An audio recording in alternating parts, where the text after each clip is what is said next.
ದೋಸ್ತಿಯಲ್ಲಿ ಬಿರುಕು, ಬಿಜೆಪಿ ಸಾರಥಿ alert. CM ಸ್ಥಾನದ ಬಗ್ಗೆ ಮಾತನಾಡದಂತೆ ವಾರ್ನಿಂಗ್. ದೋಸ್ತಿಯಲ್ಲಿ ಬಿರುಕು, ಬಿಜೆಪಿ ಸಾರಥಿ ಈಗ ಅಲರ್ಟ್ ಆಗಿದ್ದಾರೆ. ಸಿಎಂ ಸ್ಥಾನದ ಬಗ್ಗೆ ಮಾತನಾಡದಂತೆ ವಾರ್ನಿಂಗ್.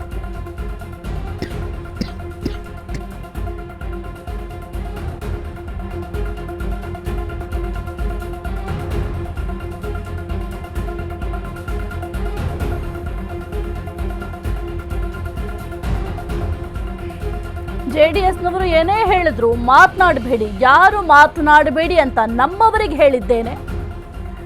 ನಾನು HD ಕುಮಾರಸ್ವಾಮಿ ಜೊತೆಗೂ ಕೂಡ ಮಾತನಾಡ್ತೇನೆ. ರಾಷ್ಟ್ರೀಯ ನಾಯಕರ ನಿರ್ಧಾರಕ್ಕೆ ತಲೆ ಬಾಗಲೇಬೇಕು. ಹೈಕಮಾಂಡ್ ನಾಯಕರು ಮೈತ್ರಿ ತೀರ್ಮಾನವನ್ನ ತಗೊಂಡ್ರು. ನಾವ್ಯಾರು ವಿರೋಧ ಮಾಡದೆ ಒಪ್ಪಿಕೊಂಡಿದ್ದೇವೆ.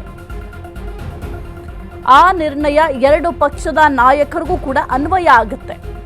ಹಳೆ ಮೈಸೂರು, ಕಲ್ಯಾಣ ಕರ್ನಾಟಕದಲ್ಲಿ ಬೆಳೆಯಬೇಕು, ಸಂಘಟನೆ ಬಲಪಡಿಸಬೇಕು. ಇಬ್ಬರ ನೆರವು ಕೂಡ ಅಗತ್ಯ ಇದೆ. ದೋಸ್ತಿಯಲ್ಲಿ ಬಿರುಕು, ಬಿಜೆಪಿ ಸಾರಥಿ ಅಲರ್ಟ್. ಸಿಎಂ ಸ್ಥಾನದ ಬಗ್ಗೆ ಮಾತನಾಡದಂತೆ ವಾರ್ನಿಂಗ್ ನೀಡಲಾಗಿದೆ. ಬಿಜೆಪಿಗರಿಗೆ ಸಂದೇಶ ರವಾನಿಸಿದ BY ವಿಜಯೇಂದ್ರ. ಹೈಕಮಾಂಡ್ ನಾಯಕರ ನಿರ್ಧಾರಕ್ಕೆ ನಾವೆಲ್ಲ ಬದ್ಧ. ಸಿಎಂ ಸ್ಥಾನ ನಾಲ್ಕು ಗೋಡೆಯ ಮಧ್ಯೆ ಮಾತನಾಡುವ ವಿಚಾರ.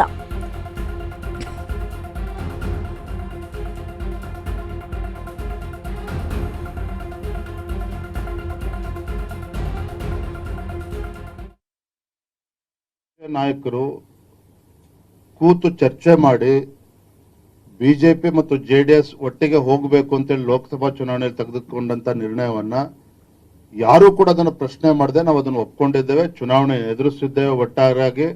ಒಂದು ರಾಷ್ಟ್ರೀಯ ಪಕ್ಷವಾಗಿ ಒಂದು ರಾಷ್ಟ್ರೀಯ ನಾಯಕರು ತೆಗೆದುಕೊಂಡಿರ್ತಕ್ಕಂಥ ನಿರ್ಧಾರಕ್ಕೆ ನಾವು ತಲೆ ಬಾಗ್ಲೇಬೇಕಾಗ್ತದೆ. ನಮ್ಮೆಲ್ಲರ ಕರ್ತವ್ಯನೂ ಕೂಡ ಇದೆ.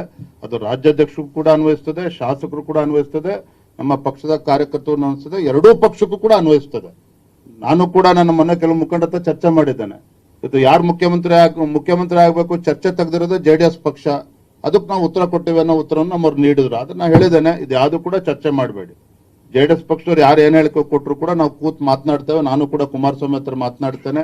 ಅದ್ರ ಬಗ್ಗೆ ನಮ್ಗೇನು ಮುಜುಗರ ಇಲ್ಲ. ನಮ್ಮ ಮುಂದೆ ಇರ್ತಕ್ಕಂಥ ಗುರಿ ಹಾಗೂ ಆದ್ಯತೆ ಮತ್ತು ಹಾಸನ ಇರ್ಬೋದು, ಮಂಡ್ಯ ಇರ್ಬೋದು, ಹಳೆ ಮೈಸೂರು ಭಾಗ ಇರ್ಬೋದು, ನಮ್ಮ ಕಾರ್ಯಕರ್ತರ ಮುಖಂಡರ ಅಪೇಕ್ಷೆ ಇರುವಂತದ್ದು ಕೂಡ ನಾವು ಕೂಡ ನೆಕ್ಸ್ಟ್ ನಾವು MLAಗಳು ಗೆಲ್ಲಬೇಕು.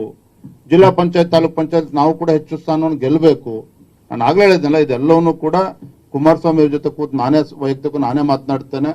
ಮಾತಾಡಿ ನಮ್ಮ ಗುರಿ ಸ್ಪಷ್ಟವಾಗಿದೆ. ಈ ಕಾಂಗ್ರೆಸ್ ಸರ್ಕಾರನ ಕಿತ್ತೊಗಿಬೇಕು. ಆ ನಿಟ್ಟಿನಲ್ಲಿ ಒಟ್ಟಿಗೆ ಹೋಗ್ತೇವೆ. ನಮ್ಮ ರಾಷ್ಟ್ರೀಯ ನಾಯಕರು ಕೂತು ಚರ್ಚೆ ಮಾಡಿ ಬಿಜೆಪಿ ಮತ್ತು JDS ಒಟ್ಟಿಗೆ ಹೋಗಬೇಕು ಅಂತೇಳಿ ಲೋಕಸಭಾ ಚುನಾವಣೆಯಲ್ಲಿ ತೆಗೆದುಕೊಂಡಂತ ನಿರ್ಣಯವನ್ನ ಯಾರು ಕೂಡ ಅದನ್ನು ಪ್ರಶ್ನೆ ಮಾಡದೆ ನಾವು ಅದನ್ನು ಒಪ್ಕೊಂಡಿದ್ದೇವೆ. ಚುನಾವಣೆ ಎದುರಿಸಿದ್ದೇವೆ ಒಟ್ಟಾರೆಯಾಗಿ. ಒಂದು ರಾಷ್ಟ್ರೀಯ ಪಕ್ಷವಾಗಿ ಒಂದು ರಾಷ್ಟ್ರೀಯ ನಾಯಕರು ತೆಗೆದುಕೊಂಡಿರ್ತಕ್ಕಂಥ ನಿರ್ಧಾರಕ್ಕೆ ನಾವು ತಲೆ ಬಾಗ್ಲೇಬೇಕಾಗ್ತದೆ. ನಮ್ಮೆಲ್ಲರ ಕರ್ತವ್ಯನೂ ಕೂಡ ಇದೆ. ಅದು ರಾಜ್ಯಾಧ್ಯಕ್ಷರು ಕೂಡ ಅನ್ವಯಿಸ್ತದೆ, ಶಾಸಕರು ಕೂಡ ಅನ್ವಯಿಸ್ತದೆ, ನಮ್ಮ ಪಕ್ಷದ ಕಾರ್ಯಕರ್ತರು ಅನ್ವಯಿಸ್ತದೆ, ಎರಡೂ ಪಕ್ಷಕ್ಕೂ ಕೂಡ ಅನ್ವಯಿಸ್ತದೆ. ನಾನು ಕೂಡ ನನ್ನ ಮೊನ್ನೆ ಕೆಲವು ಮುಖಂಡರ ಹತ್ರ ಚರ್ಚೆ ಮಾಡಿದ್ದೇನೆ. ಇದು ಯಾರು ಮುಖ್ಯಮಂತ್ರಿ ಆಗಬೇಕು ಚರ್ಚೆ ತೆಗೆದಿರೋದು JDS ಪಕ್ಷ. ಅದಕ್ಕೆ ನಾವು ಉತ್ತರ ಕೊಟ್ಟಿವಿ ಅನ್ನೋ ಉತ್ತರವನ್ನು ನಮ್ಮವ್ರು ನೀಡಿದ್ರು. ಅದನ್ನ ಹೇಳಿದ್ದೇನೆ, ಇದು ಯಾವುದು ಕೂಡ ಚರ್ಚೆ ಮಾಡಬೇಡಿ. JDS ಪಕ್ಷದವ್ರು ಯಾರು ಏನ್ ಹೇಳಿಕೆ ಕೊಟ್ಟರು ಕೂಡ ನಾವು ಕೂತ್ ಮಾತನಾಡ್ತೇವೆ. ನಾನು ಕೂಡ ಕುಮಾರಸ್ವಾಮಿ ಹತ್ರ ಮಾತನಾಡ್ತೇನೆ.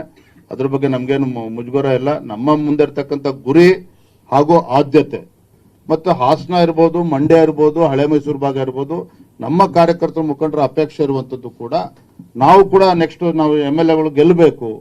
ಜಿಲ್ಲಾ ಪಂಚಾಯತ್, ತಾಲೂಕ್ ಪಂಚಾಯತ್ ನಾವು ಕೂಡ ಹೆಚ್ಚು ಸ್ಥಾನವನ್ನು ಗೆಲ್ಲಬೇಕು.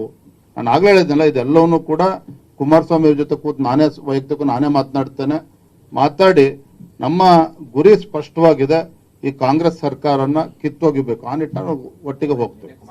ನಮ್ಮ ರಾಷ್ಟ್ರೀಯ ನಾಯಕ ಹೆಚ್ಚಿನ ಮಾಹಿತಿ ನೀಡ್ತಾರೆ ನಮ್ಮ ಪ್ರತಿನಿಧಿ ವಿವೇಕ್. ಸದ್ಯಕ್ಕೆ ಕಾಂಗ್ರೆಸ್ ಒಡೆದ ಮನೆಯಾಗಿದೆ ಅಂತ ಬಿಜೆಪಿಯವರು ಪ್ರತಿ ಬಾರಿಯೂ ಕೂಡ ಹೇಳ್ತಾ ಇದ್ರು. ಆದ್ರೆ ಈಗ ಸದ್ಯಕ್ಕೆ ಬಿಜೆಪಿಯಲ್ಲಿ ಒಂದು ಸಿಎಂ ವಿಚಾರಕ್ಕೆ ಸಂಬಂಧಪಟ್ಟಂತೆ ಬಹಳ ಒಂದು ವಾರ್ ನಡೀತಾ ಇದೆ. ಒಂದು ಮೈತ್ರಿ ಸಿಎಂ ವಾರ್ನಿಂದಾಗಿ ಮುರಿದು ಬೀಳುತ್ತಾ? ಸದ್ಯಕ್ಕೆ ಏನೆಲ್ಲ ಬೆಳವಣಿಗೆಗಳಾಗ್ತಾ ಇದೆ ಬಿಜೆಪಿಯಲ್ಲಿ ವಿವೇಕ್?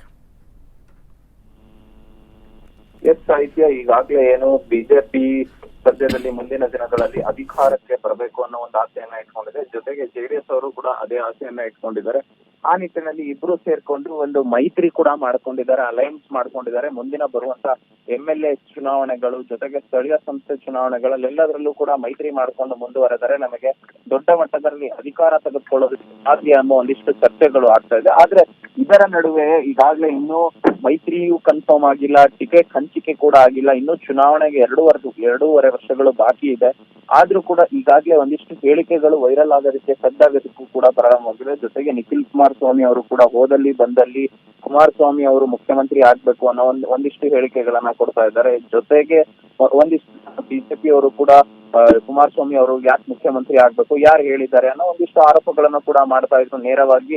ಇದು ಒಂದ್ ರೀತಿಯಾಗಿ ಈಗ ಅಲೈನ್ಸ್ ಅಂದ್ರೆ ಈಗೇನು ಮೈತ್ರಿ ಇತ್ತು ಇದರ ನಡುವೆ ಬಿರುಕು ಮೂಡುವಂತ ಸಾಧ್ಯತೆಗಳು ಕೂಡ ಇದೆ. ಜೊತೆಗೆ ಪ್ರೀತಮ್ ಗೌಡ ಅವರಾಗಿರ್ಬೋದು, ನಾರಾಯಣ್ ಗೌಡ ಅವರಾಗಿರ್ಬೋದು, ಇವರೆಲ್ಲರೂ ಕೂಡ ಹೇಳಿದ್ರು ನಮಗೆ ಮೈಸೂರು ಮತ್ತು ಹಾಸನ್, ಹಳೆ ಮೈಸೂರು ಭಾಗ, ಹಾಸನ್, ಮಂಡ್ಯದಲ್ಲಿ ಎಲ್ಲೂ ಕೂಡ ಮೈತ್ರಿಯ ಅಗತ್ಯತೆ ಇಲ್ಲ, ನಾವು ಪ್ರತ್ಯೇಕವಾಗಿ ಸ್ಪರ್ಧೆ ಮಾಡ್ತೀವಿ, ನಮ್ಮದೇ ಆದಂತ ಒಂದು ಕೇಡರ್ ವೋಟ್ ಬೇಸ್ ಗಳನ್ನ ಕೂಡ ನಾವು ಈಗಾಗಲೇ ಸೃಷ್ಟಿ ಮಾಡಿದ್ದೇವೆ. ಬಿಜೆಪಿದು ಅಂತ ಒಂದಿಷ್ಟು ಹೇಳಿಕೆಗಳು ಕೂಡ ಬಹಿರಂಗವಾಗಿ ನೀಡಿದ್ರು. ಇದಕ್ಕೆಲ್ಲದಕ್ಕೂ ಬ್ರೇಕ್ ಹಾಕುವಂತ ಕೆಲಸ ಬಿಜೆಪಿ ಹೈಕಮಾಂಡ್ ಮಾಡುತ್ತಾ ಅಥವಾ ಜೆಡಿಎಸ್ ನ ಹೈಕಮಾಂಡ್ ಆಗಿರುವಂತ ದೇವೇಗೌಡರು ಏನಾದ್ರೂ ಇದಕ್ಕೆ ಬ್ರೇಕ್ ಹಾಕ್ತಾರಾ ಅಂತ ಕೂಡ ಕಾದ್ ನೋಡ್ಬೇಕಾಗಿದೆ. ಓಕೆ, ಥ್ಯಾಂಕ್ ಯು ವಿವೇಕ್ ನಿಮ್ಮೆಲ್ಲ ಮಾಹಿತಿಗಾಗಿ.